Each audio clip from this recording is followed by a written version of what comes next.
Dr. Watson, would you kindly close the door behind you so that we can limit the price of your carelessness to merely hours of work rather than days? My apologies, Mr. Holmes. I found myself rather taken aback. I saw tidier houses in war-torn Afghanistan. Are those my surgical needles? I ran out of tacks and the matter required immediate attention. Was that my supper? Plainly not, for I was the one who ate it. I set it aside for this evening. And for that I am grateful. Is that my bed? Watson, since you've proven yourself a master of observation, might I ask you to apply your skills to a more pertinent question? Namely, the whereabouts of today's newspapers. They are the key to everything. The newsboy is usually reliable. Medically speaking, I often find that the key to everything is good sleep. In a bed. Your papers are here, on the table. Let us see what the postman brought today.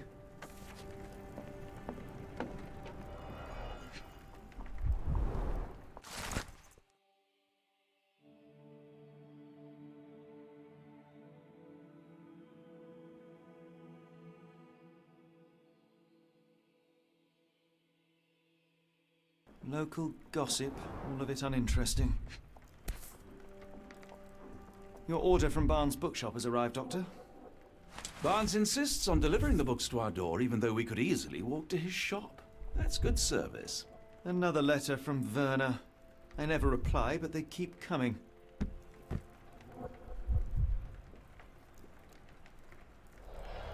I don't see the Strand.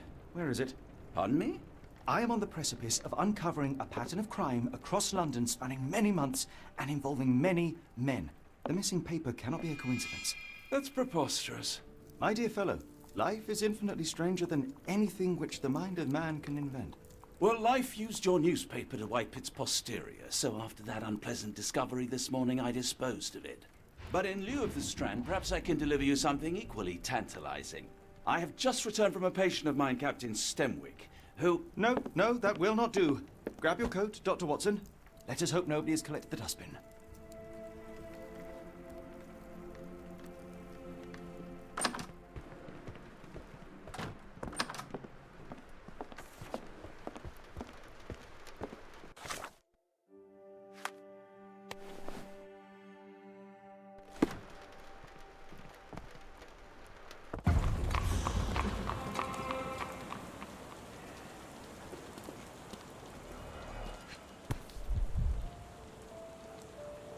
A cactus spine. If it gets in your skin, it's awfully tricky to remove, and when laced with poison, the perfect assassination tool.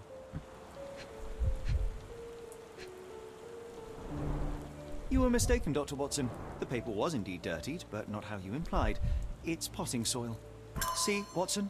The conspiracy is real. Someone tried to poison me. Poison? You? That's madness. Get the Strand. Get your copy of the Sorry, Mr. Holmes. I just sold my last paper. Blast. Then why are you still here? Boss pays by the hour. No sense in returning early. You're a bright child. I presume you see everything that goes on around here? Nothing gets past me, mister. Then tell me, did you notice anyone suspicious at my door this morning? Like the man with your newspaper? Precisely. What do you know? I know the value of a shilling. Dr. Watson. Cool, now I can take the day off. Did you see what he was up to? Nah, not really. I saw him approaching your house, but I had a customer. Then there's a loud bang. I ducked down. Not because I was scared, because I wasn't. I had to protect the merchandise, and all I could see was him kneeling at your door. Which way did he go? Not sure. I was distracted by customers. Sorry. Can you describe the man you saw? He was carrying a lot of books. Up to his chin they were. Never heard of a well-read assassin. Looks can deceive. Hence the appeal of disguises. All right. You earned your shilling. That'll be all. Thanks, Mr. Holmes. Maybe I could be your eyes and ears, if you have more shillings.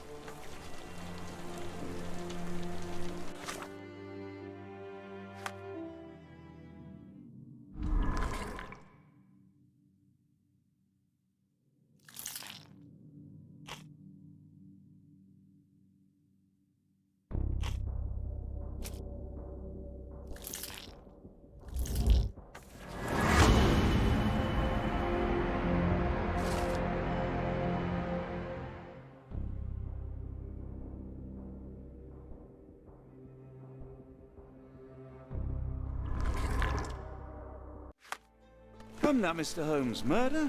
Yes, Barnes has his quirks, but he also has his Get the scruples. Strand. Get your copy Not of Do the you everyone even Strand have here. knows it's part enemies of a that game. would want to kill you? Okay, perhaps. From Cordona. Get the Strand. Get your copy of the Strand here.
Mr. Barnes, a word.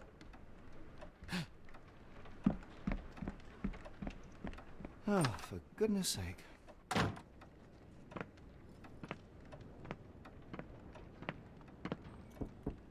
Who goes there? Sherlock Holmes. Now will you please... Mr. Holmes. Golly, I did not see you come in. Would you care to answer some questions for me? Well, I wish I could, but I am deep in the weeds with work. How about we reschedule in a month or two? Come now, Mr. Barnes. It will only take a moment. Really deep in the weeds with important things. Well, help yourself to any book. Just take it and pay later. I trust you, Mr. Holmes. Barnes doesn't seem like himself. Why is he acting this way? You're asking the right questions, Doctor. Let's find a way to coax him out.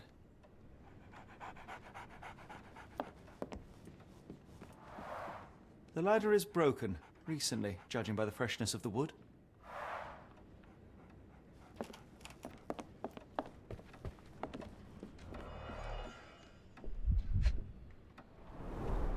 Basics of cryptoanalysis, cryptography in Egypt. It appears Barnes has an interesting hobby.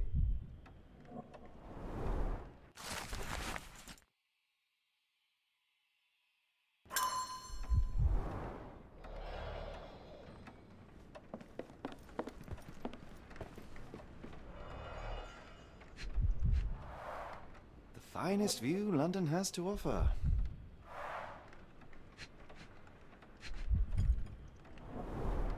In the language of Mycroft's secret agents, it's a sign. Dried flowers are replaced when the job is done. I wonder who the recipient is. An improvised stand, but it does make the flowers more visible.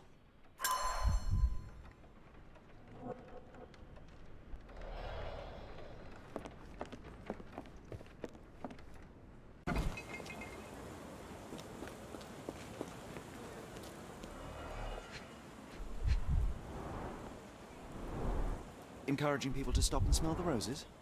Our national emblem. God save the Queen.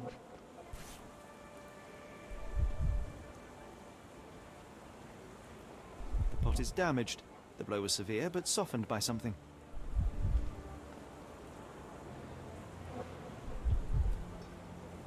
Familiar spine? Is this what I found in my dustbin? It must take patience and care to produce a bloom so beautiful. I imagine so. I merely sell them.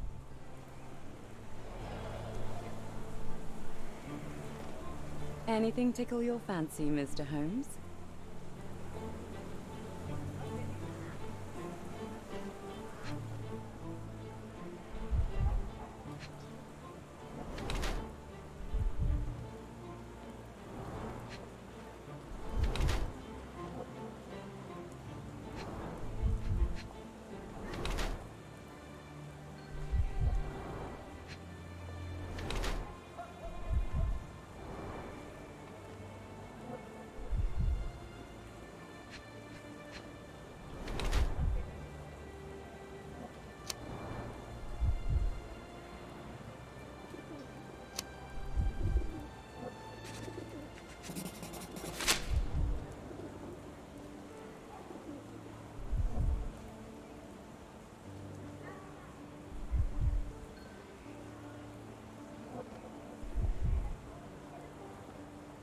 Mrs. Fleming, you look particularly lovely today. Is there a reason? Does a woman need a reason to look or feel beautiful? No, but your distant look suggests you seek one man's gaze in particular. Who told you that? Nobody. Merely a keen eye and some simple deduction. Well, I'll kindly ask you to keep your keen eye to yourself, Mr. Holmes.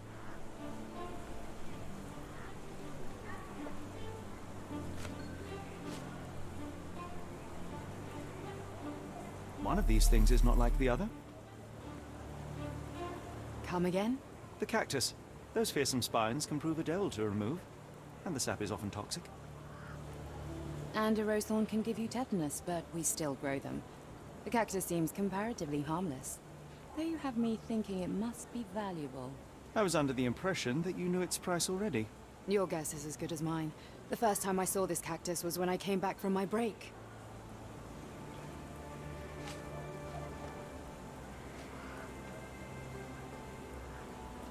What do you make of the flowers in Barnes' shop window? Well, they could use a bit of water. Do they mean anything to you? Mean anything how?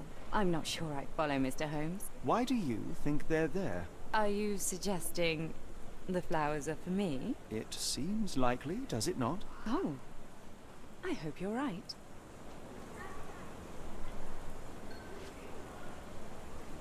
Are you familiar with Mr. Barnes? Yes. No, not really. Well, in a way. What on earth does that mean? I know who he is, of course, but we haven't shared much more than a look. A look? Yes. Each morning I go for a walk in the park with my dog, and most days I spot Mr. Barnes there with his new puppy, so we see each other. Actually, we once met briefly while our dogs played. He was quiet and seemed unsteady as he approached, but since then, we've never spoken. I often see him staring through the shop window. Sometimes I wonder what he thinks about that would etch such longing onto his face.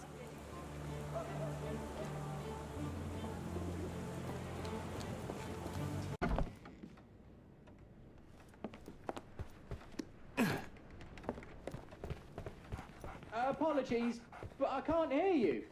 Please come back later.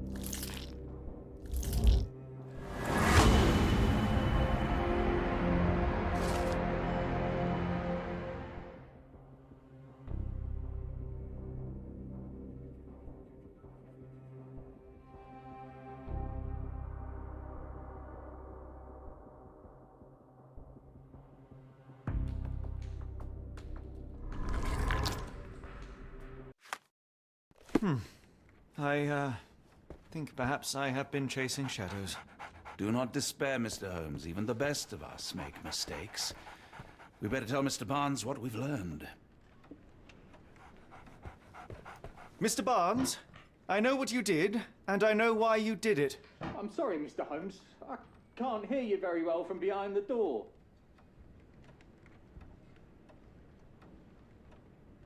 You ordered a cactus from the plant catalogue and then left it for Mrs. Fleming as a gift. You place flowers in the window to get her attention and wear high heels to appear taller and more desirable. You are her secret admirer.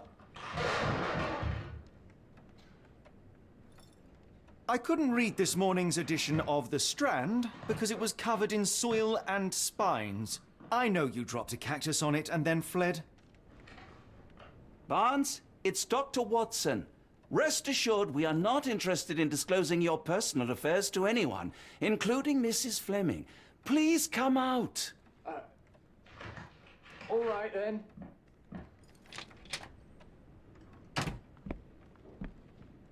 So, you know what happened then?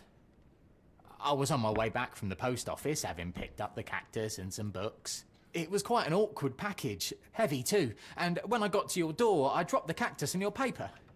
Forgive me. I needed that paper to prove a theory and prevent a crime. Your actions were rather disruptive. Your clumsiness carrying the post is matched only by the clumsiness of your romantic gesture.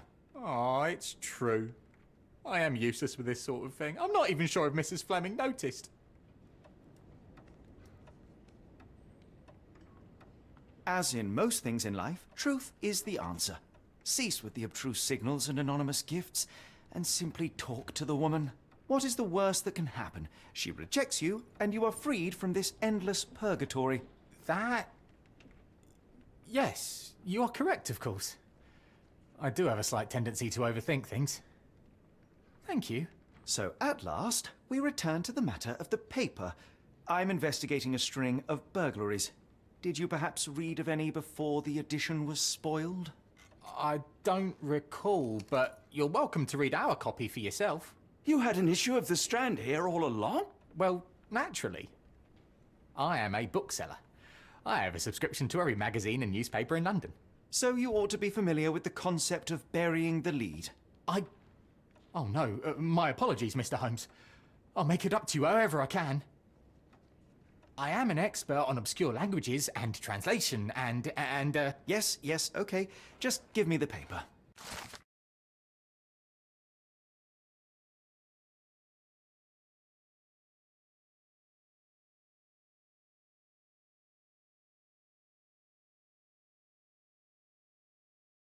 Come, Dr. Watson. Let us put this matter behind us. Farewell, Mr. Barnes. I hope to hear good news about you and Mrs. Fleming. Well, that was an utter waste of time.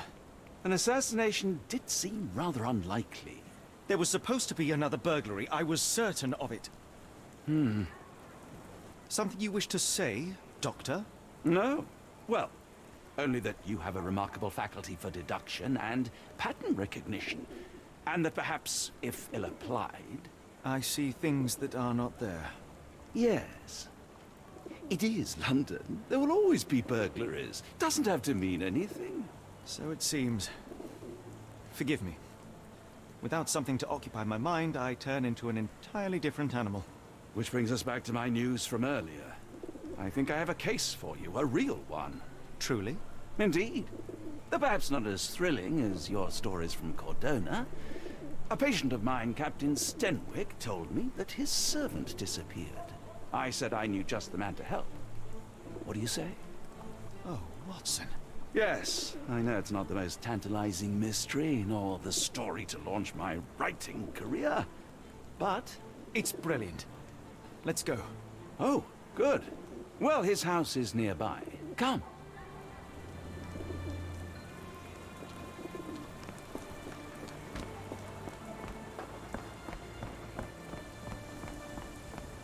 Not much further now.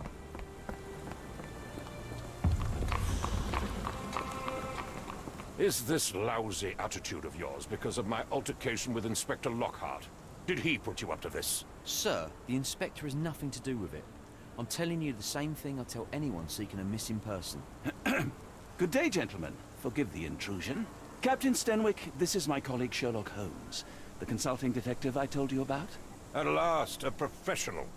This useless officer refuses to do anything about Kimmy here, my missing servant. What was your name again?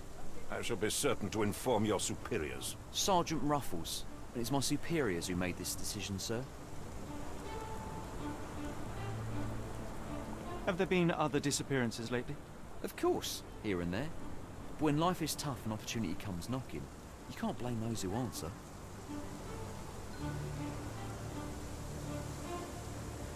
Why has the police department decided not to help? We investigate murders, thefts, fraud, arson, real crimes. A servant walking away from his master is not our highest priority. That said, if we find Kimahia breaking the law, we'll be sure to notify Captain Stenwick. Now, I must be off. Best of luck in your search. You heard that, didn't you? The way that man spoke to me. I shall need your written testimony, then we can lodge a complaint. Captain, perhaps Mr. Holmes' time is better spent learning about your servant, so that he may begin his investigation. Ah, yes. Quite right. Fire away. Tell me about Kimahia. He's foreign. A Maori. All the way from New Zealand. Biggest man you've ever seen, and as strong as two. Dark hair and fearsome tattoos. He doesn't speak a whit of English. Never bothered to learn. But I made do with pointing. I invested a lot of money in him, so he must be found. When did you last see your servant? Kimmy here normally brings me the morning papers, but yesterday I had to get them myself. He must have escaped the night before yesterday. May I see your servant's bedroom? His shack is in the garden. You can't miss it. Did you search the room? Of course, but only to check he wasn't lying dead inside. Everything seemed normal at a glance.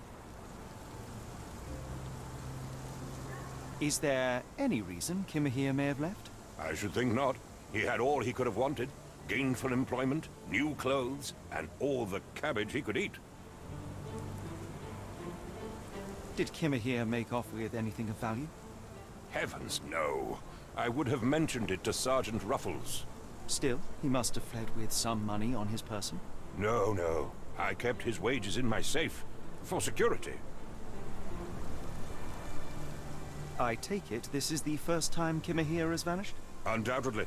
The man seemed terrified of the city. I think it was all the noise. He never left this estate.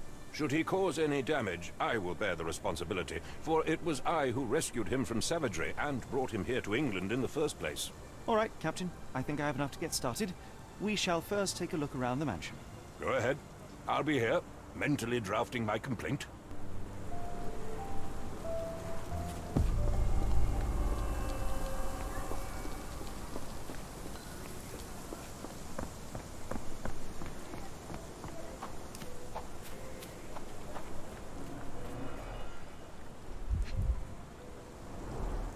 Chewing tobacco.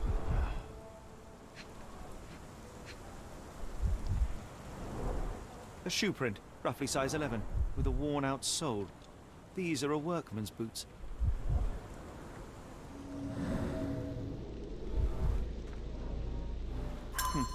Looks like a knee print. Someone knelt here. The amount of chewing tobacco suggests they were waiting a while. Amazing, Mr. Holmes. To read the ground like an open book.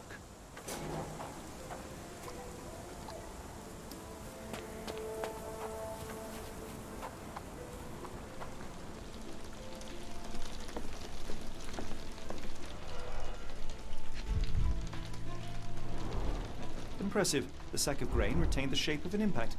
Someone hit their head here.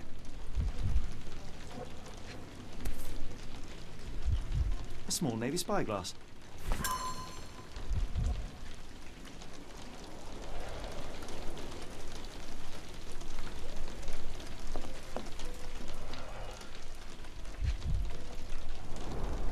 A scrap of Hessian.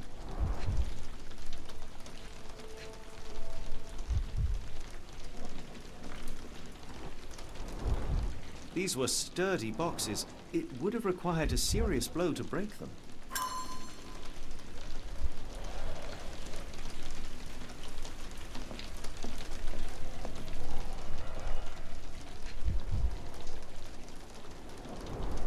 Button chops, the remains of a meal.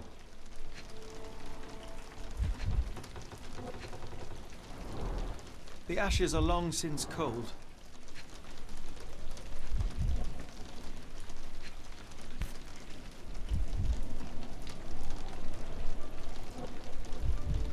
Heavy chemical odor. Lend me your nose, Doctor. Ah, I'll never forget that smell after my time in Afghanistan. That's an opioid, Mr. Holmes, a narcotic.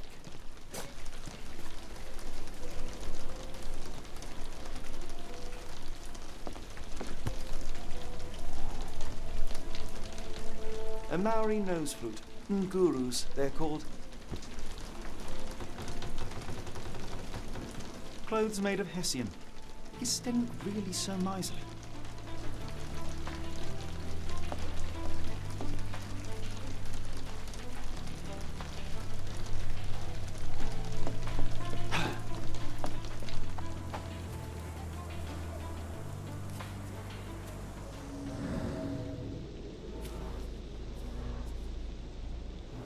Could have left these tracks. They seem fresh.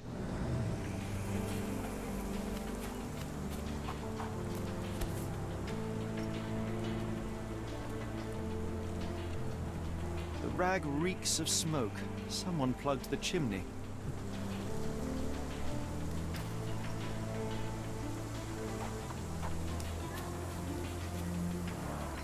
This lock is quite unusual. It appears that the key should be bent to the right.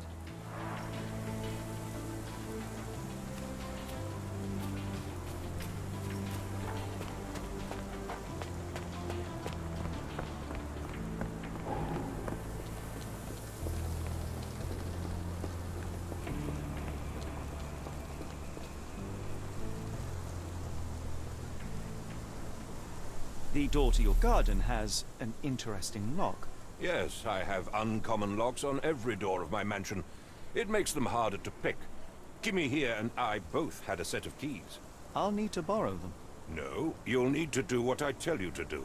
Examine the garden.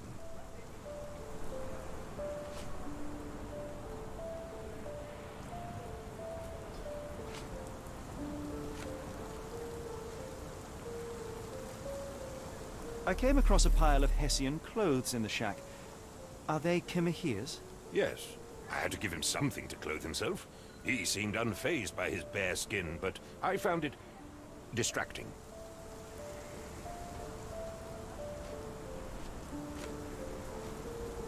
Is this spyglass familiar? I don't recognize it.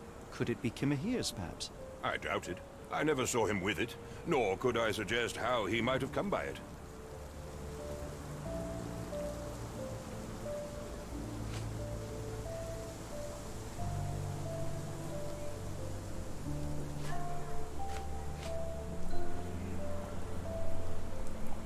Do you happen to know Kimahir's shoe size? I wouldn't have the foggiest, but I'm sure it was enormous. Not that it matters. He spent his life barefoot. Despite my best efforts, he simply did not take to shoes. Has Kimahir ever indulged in tobacco? No, the man doesn't even drink. Are you certain? I found chewing tobacco in the garden. I controlled Kimahir's expenses since he struggled with the currency. I would have known if he used tobacco.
Someone moved a cart to this spot and then took it elsewhere.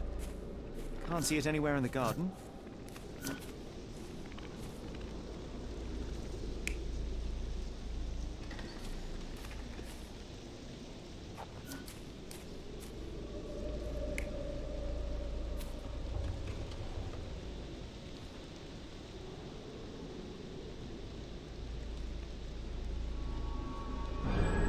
Surveilling from afar, the intruder waited for a window of opportunity.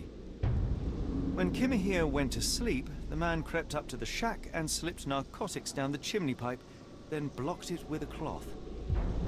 Kimahir inhaled the sedative and fell into a deep sleep. The intruder tried to move him, but the man was heavier than expected. The intruder fell on the sack and dropped his spyglass. In order to transport the servant, he had to use the cart. The final challenge was opening the garden door. Luckily for our intruder, Kimahir had the key in his shack. Remarkable. It makes total sense.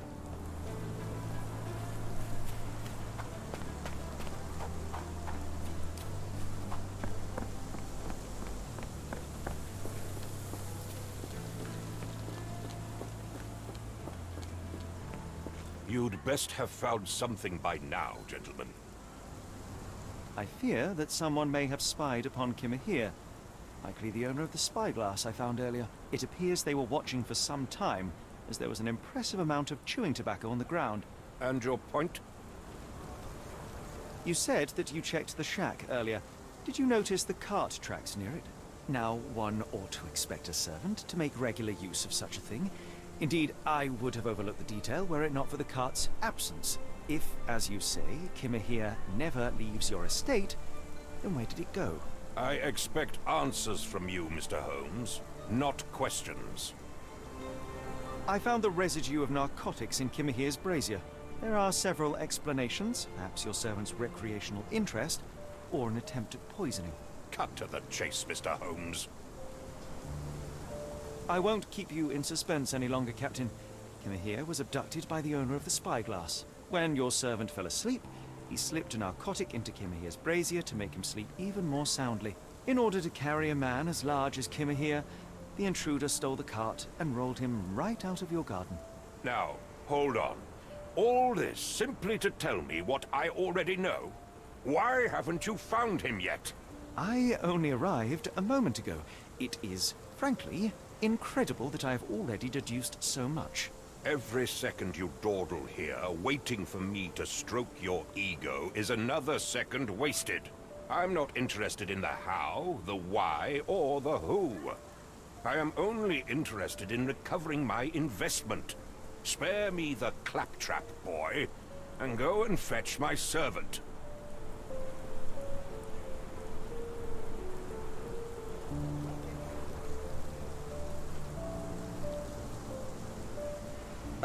The point is, Captain, we're telling you this for a reason.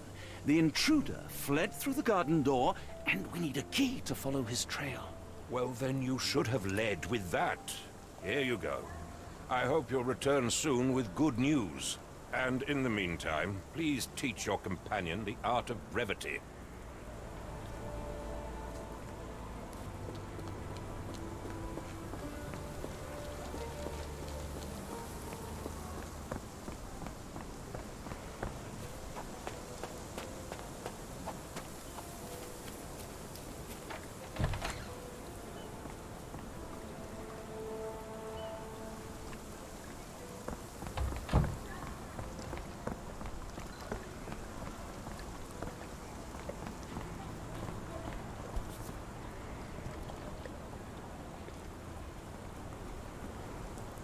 What does it say?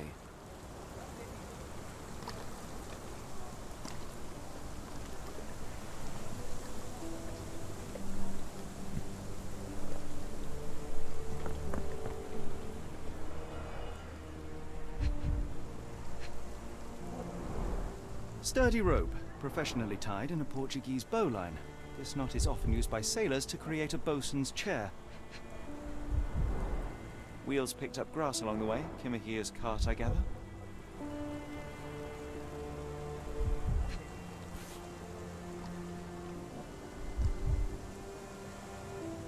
Roy Soulsby. Could that be the name of our man? A strange substance. I have my suspicions based on the color and consistency, but would you care to hazard a guess, Doctor? Well, it's odorless, but from the way it absorbs water, I'd say saltpeter. Then we're in agreement. Well done.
Strand proved not so useless after all.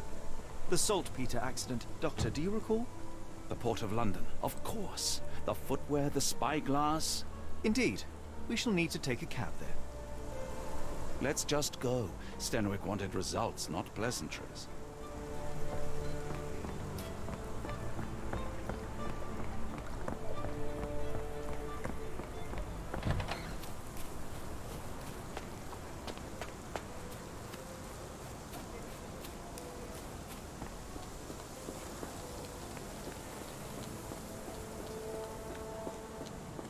Why are you still here?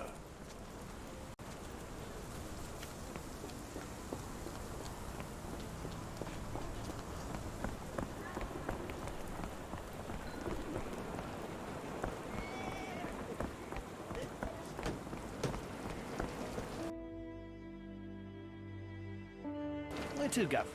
The Port of London, please. I will show you where to stop.